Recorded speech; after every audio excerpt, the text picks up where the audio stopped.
Hello, and welcome back to the next stage in developing expert advisors with object-oriented techniques. You might remember from the last video I talked about dividing expert advisors into three categories: the set and forget category, the entry and exit category, and the managed category. Today we're taking the set and forget expert advisor that I built last time, and I'm converting that into an entry and exit type expert advisor. So the strategy that we started with was a triple moving average, fast, medium and slow. There would be a fixed take profit and stop loss level. We would enter a buy trade when all three of those moving averages were aligned, so fast above the medium, above the slow, and a sell trade when fast was below the medium and that was below the slow. And the take profit and stop loss levels were the only exit method from that. I'm extending that today to add in an exit on a buy trade if the fast MA goes below the slow MA, and exit the sell trades if the fast MA goes above the slow MA. I'm also going to introduce the object-oriented techniques here. The code to decide on entering trades last time was built into the expert advisor. Today I'm extracting that code out because we're enhancing it a little with the exit signals as well, and I'm putting the entry and exit signals into a filter class. So today we'll be building a new triple cross v2 EA, and that will use a class C triple cross as the filter. I'm going to build the C triple cross filter class, and I know now that I'm going to be building more filters in the future and that there'll be a lot of common information in those filters. So I'm also going to build the C filter base class and use that as the parent class for C triple cross. And I also know that there are a lot of common pieces of information that not just filters but expert advisors, indicators will use. So I'm also going to build the C common base class and use that as a parent for the C filter base class. So a lot of things to build in one short tutorial, but it's not that complex, and we'll get started now. Now on the screen I already have the triple cross expert advisor that we built last time, and I've already duplicated that into the V2, which I've modified just for the version number and information like the expert advisor name. And I've also created the triple cross filter, the filter base, and the common base. There's nothing in these at the moment. Let's fill in the common base first. Now, the things that I am reasonably certain that I'm going to want in a common base class are number of digits that this symbol holds, the symbol in case I'm not working with the same symbol as the chart, and the time frame, again because I might not be working with the chart. To capture those I have four constructors. The common base constructor has no arguments, and in that case I'm going to pick up the chart symbol and the chart period as the defaults. Then I'm allowing for a constructor that only specifies the symbol, and I'm passing that to the init function as the symbol and using the default period from the chart. Then I'm allowing for a constructor that only passes in a time frame but uses the chart symbol. So here I'm picking up the chart symbol as the default and passing the time frame from the constructor into the init function. And finally a constructor that takes the symbol and the time frame and passes both of those to the init function. Then I have the init function, which accepts the symbol and the time frame. And all of these, you'll note, are in the protected section, because as a base class I don't want this to be created by any of the consuming applications. It can only be used by classes that inherit from this, and so by putting it into protected, only those classes can see these constructors. My init function is very simple, accepts the symbol and the time frame. I'm just setting those to the member variables created above, symbol and time frame. And for digits I'm using the market info function to get the number of digits for this symbol. And because this may be used in an initialization function for an EA or an indicator, I'm going to return init succeeded because nothing failed in here. Now I want to do something more, because if these are called from the constructor, this return value won't go back to an expert advisor. So I'm now going to add some functions to handle that. So in case there is a problem during initialization, I'll want to create some kind of error message, which I'm storing here as a string init message, and I'll want to store the result, which is an integer init result. I've added a function then that I can use to set that init result. Just takes the string of the message and the result, stores those two in the init message, and then I'm also returning the same value that's been passed. So this is an int rather than a void function, and you'll see why and how I use that in a short time. And then to retrieve those values from the class, I've just created two functions called init result and init message that return the minit result and the minit message. That should be everything we need for the common base class. I just run a compile to make sure I haven't got a typo in there. That's compiled. Now let's move on to the filter base class. This is the filter base class. Obviously I want to inherit from the common base, so I've included the include here, orchard common base.mqh, and here in the class C filter base I'm inheriting public C common base. Now one of the first things I want to do, I know that this is a filter for indicating buy or sell direction. So I'm going to add in an enum rather than return simple integer values. So I'm defining an enum OFX filter direction, and I can either buy or sell. In the case of no signal, I want to have a filter for none. And I'm going to use the same enum for exit signals as well. So I'll include both here in case the signal happens to indicate that I want to exit both. I want to store the values that I might determine from entry and exit criteria. So I'm going to create two member variables here of the enum type filter direction. I've got an entry filter and an exit filter value. The constructors, I have a default constructor that takes no arguments, and I'll simply call common base. Let me modify this so that you can see it, and then that just calls the init function for the filter base. Do the same here so it's easier to see. These are just calling the init function, and then the destructor does nothing. The reason I don't need to do anything in this init function, you see it has no arguments. There's nothing more that I need to add at this point in this filter base class. So if a symbol and a time frame are passed in, then I'll call that symbol and time frame. I could have created more constructors here, but I've decided that's enough. If you wanted to create a constructor that just takes the symbol, then simply duplicate this and remove time frame and call C common base for symbol only. And here I'm defining the init function, which also takes no arguments. The three common functions that I know that I'm going to use will be update filter, which I'll probably call at each bar to determine whether the entry and exit criteria have been met. And then I'll want to return the values of those to the consuming application. So I have an entry filter function and an exit filter function, and all they do is return the member variables that I've set, and I'm expecting these to be set in the update filter function. And because this is a base class, I've made these three virtual functions so that they can be overridden in the child class if needed. Then the init function takes no arguments, but it does set the entry filter and the exit filter to default values of none to begin. Now here is where I'm using the init result. Because this will have already called the base class, init result will have already been set in that base class. And now I'm just going to go back to common base and add an initializer of that. So first thing I'm doing in the init function in the common base is to set init result to blank for error message and init succeeded. There's really nothing that can go wrong in here, so I don't need to use init result any further. Then in filter base, I'm simply checking if the init result, which has been set by the base class, and that may change in future, if that is not init succeeded, then I'm going to return the init result, which is an inherited function from common base.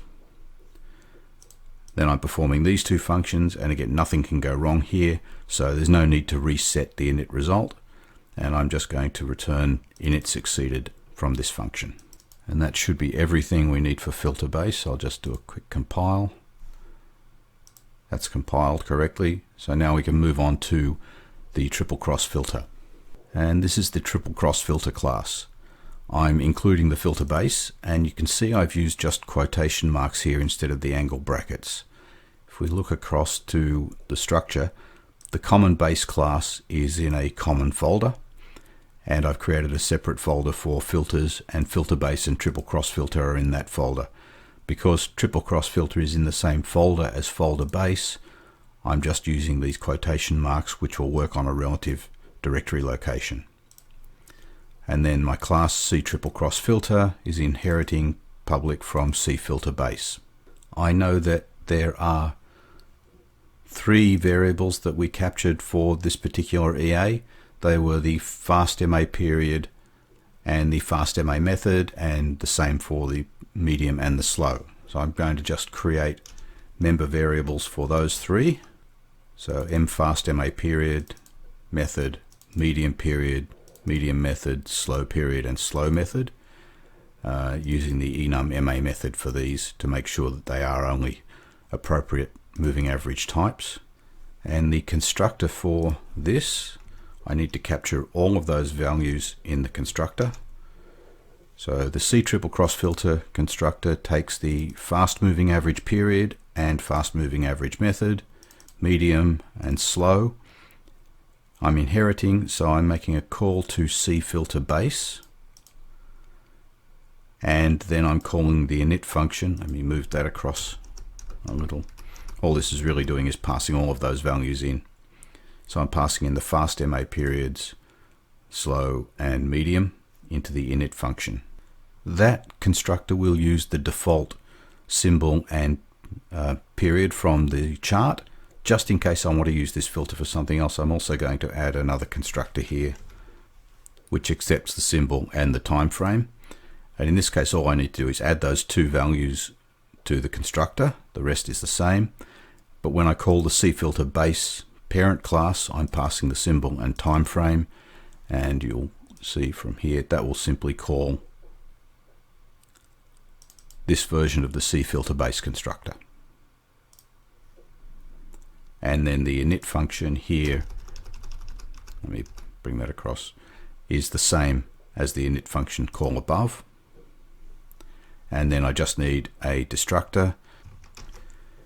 And again, there's nothing to do in this destructor, so just opening and closing brackets to close that out. Then I need the init function, and the constructors for this are public because this is going to be used directly by some application, an EA or an indicator. But I don't want that same EA or indicator to be able to call the init function, so I'm going to place the init into the protected section here. And this is just, as expected, takes the fast, medium, and let me wrap these around so you can see them. Fast, medium, and slow, period, method. And the last function I'm going to need to add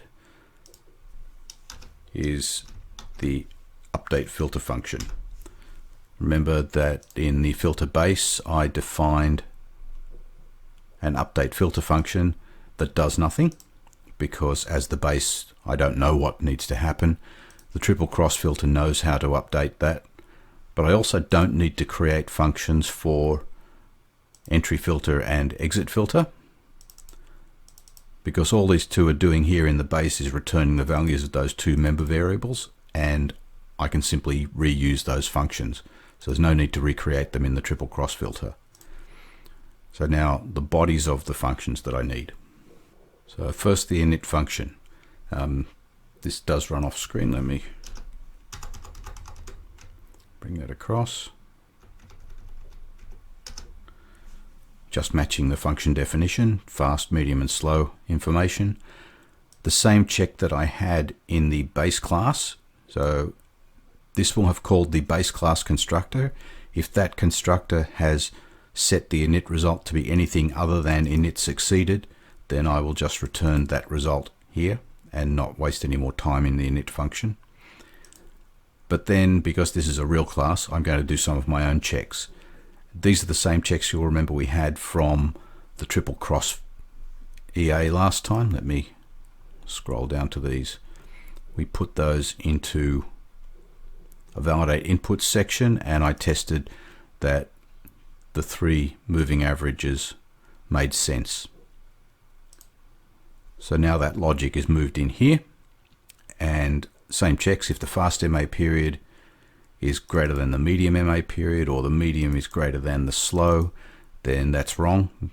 So I'm using the set init result function that's defined in the common base, passing in a message that simply says fast must be less than medium and medium must be less than slow, and the value init parameter is incorrect. And because set init result returns this value, I can simply put that all into one function, return set init result, and that will return this back to anything that's calling this init function. I've got one more check in here. All of the moving average periods must be greater than 0, and because I know that I've passed this test, I know that the fast MA period must be less than the other 2. So as long as fast MA period is greater than or equal to 1, everything is fine. But if fast MA period is less than 1, then I return an error message, and again I'm setting init parameters incorrect. After that, I'm just capturing the values passed in and putting those into the member variables, and finally returning init succeeded. And that's the init function for the triple cross filter. The update filter function is all of the same logic that was in the expert advisor previously. I'm calculating the fast, medium and slow moving averages for bar number 1 and bar number 2 based on the periods and the methods already passed in. Then I'm doing a simple check. This is the entry filter, and if the fast MA is greater than the medium, medium is greater than slow, and if in the previous bar the fast was less than or equal to the medium, or the medium was less than or equal to the slow, then that's a buy. So I'm setting the entry filter value to filter buy. I'm doing the reverse for the sell, setting the entry filter to OFX filter sell, and in case neither of those are true, then I'm setting the entry filter to filter none. And the other thing we've added now, because we have entry and exit filters, simple check. If the fast moving average is less than the slow moving average, then we should be exiting all of the buys. So the exit filter is OFX filter buy, because those are the trades that need to exit. And then the opposite for sell. And finally, just in case fast moving average is equal to slow moving average, exit filter is filter none. That should be everything for the triple cross filter. Let me just see if that compiles. No errors. So now let's look at the changes needed in the triple cross EA to use this class. Now in the triple cross V2, at the moment this is just a direct copy of V1, and all I've done is change the version numbers, and I've added the comment here about the change to the strategy. First thing to do, I'm going to need to add an include statement for the triple cross filter. The pip size, pips to price, they're not changing, those two utility functions. The inputs are also not changing. I have the same inputs as previously. I still have stop loss and take profit because I'm still going to set those for every trade, but I'm going to be adding in the exit filters that we'll see soon. And again, order size, trade comment, I've just modified, and the magic number's been updated to something new. I do need to add the filter, so here I'm going to add C triple cross filter type pointer to the filter object. Then I need to create and initialize that filter. I will just put that here. So filter equals a new C triple cross filter, passing in fast, medium and slow values. I'm using the shorter form constructor because I am just using the symbol and the period from the class, or from the chart. And here is where I'm checking if the init result from the filter is not init succeeded, then I'm returning that, which will be the error message from the init function, rather than return init succeeded. The validate inputs has changed a little. We'll see that in a moment. Other than that, the init function is the same as it was previously. In the onDinit, because I've created a pointer to an object, I need to delete that to free up memory. So just add delete filter here. I want to add something new here. I've already got the isNewBar, which is fine, but I also know that some brokers have certain shutdown periods during the day, and my broker, for example, will shut down for a few minutes at the beginning of each day. What would happen then, I would still get ticks because transactions are happening, but I can't trade. So the transaction would come in here at the beginning of that first bar. It would detect that it is a new bar, go through these activities, possibly try to trade and fail because the market's closed, and then would not come back through here until the end of that bar, all because just for a few minutes I can't trade. So I just want to test to see if trading is allowed. I'm going to put a function into common base to handle this because it's something I would use quite often. Just add something here. Right, so a simple trade allowed boolean, and I'll bring this over. I'm checking the market info value for the symbol that has already been passed in to create this common base, and I'm looking at the mode trade allowed. That returns a 1 if trading is allowed, or a 0 if trading is not allowed. So if trading is disallowed, then I'll get a 0, and I'm simply returning that this is greater than 1, so as a true or false. Because that's in the common base, which I'll compile. Right, I accidentally removed the closing bracket there. Just compile that, and yes, that's all good. So now in my triple cross, I can just make a simple call. Even though I'm using the filter, this is coming from the common base. So I can say if filter trade allowed, or if not filter trade allowed, then return.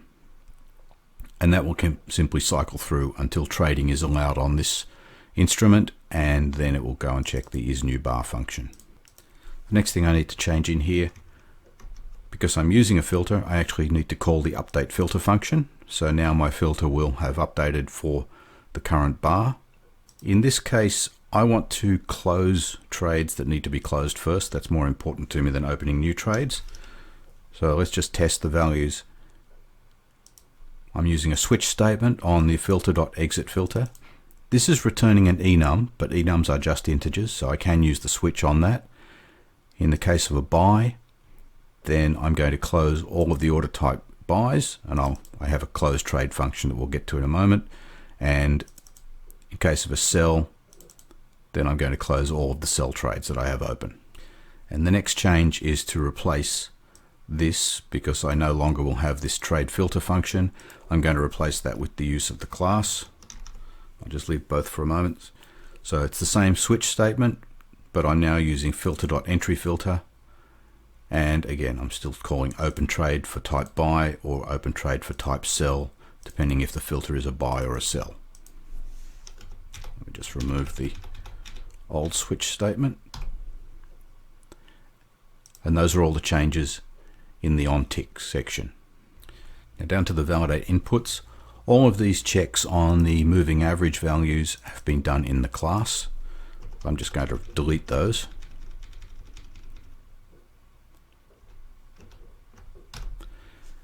But I still need to check the take profit and stop loss pips because the filter class does nothing with those. They're handled entirely inside the EA. And that's all I need to do here in validate inputs. isNewBar doesn't change. The trade filter function is no longer needed. I'll just delete that. So all of that is handled by the class. Open trade, no changes to this. I'm still just passing in an order type and then I'm trading. But I do need to add the close trade function. And the close trade's been added because we're enhancing the EA now to also have an exit function. So close trade, simply passing in the order type. I'm creating a Boolean result of true. I'm just putting in a debug statement here. saying that I'm closing order type functions. Order type will be substituted into where this %s appears due to the signal. And then this is a standard loop through all of the orders. If I can select the order by position, if the symbol matches my current symbol, if the magic number matches the input magic number, and the order type matches the order type passed into the function here, then result ampersand equals. So by doing this, if the order close is successful, it will simply leave the result as true, but as soon as I get an order close that fails, then result will become false and will stay false for the rest of the loop. And I'm not doing anything with that value, but it's just a habit that I like to return a Boolean from these functions to tell me if I've been successful, and I'm simply returning that result. And that's everything for the triple cross. I think that's everything. I'll just check to see if I've made any errors here. That all compiled. So let's switch to the chart. We'll just run that and see it working. One thing I did forget just before we go to the strategy tester, this filter trade allowed will fail in the strategy tester on a demo account. So I'm just going to add an. So all I'm saying here is if we're not testing and trade is not allowed, then return. So in the strategy tester, this should let that statement fall through. In the strategy tester now, I'm using the same period and the same symbol that we had for the triple cross test, but I'm now testing triple cross v2. Look at the expert properties. I have increased the stop loss and the take profit pips to 200 just so that there's time for the exit signal to kick in before we hit those stop loss targets. Triple cross v2 and the new magic number. Other than that, I'm using the same values, 5, 8 and 13 for the moving averages. Let's start this running. It's a little too quick there. You can see here we've just had the moving averages cross and it's closed out. Let it run a little bit longer. We can see another one. So there's a buy signal that closed out. We're nowhere near the stop loss and the take profit, so the exit signals are working there. So that's all for today. It might seem like a trivial example, but the idea here is to show you how to code this kind of thing. And by moving the filters into a class, I can now use that same triple cross in another expert advisor. I can even combine it with other filters and create a multiple filter type filter, a filter filter. And this is a much more flexible way if you're going to be creating multiple expert advisors or even indicators. Next time we'll move on and add in some management techniques while the trade is running, and again we'll extend the class utilization inside these expert advisors. I hope you're finding these useful. If you've got any questions or if anything wasn't clear, then please leave a comment. If you're getting some value from this, please leave a like and remember to click the subscribe button and the bell icon to be notified when we post more of these videos. Thank you for watching.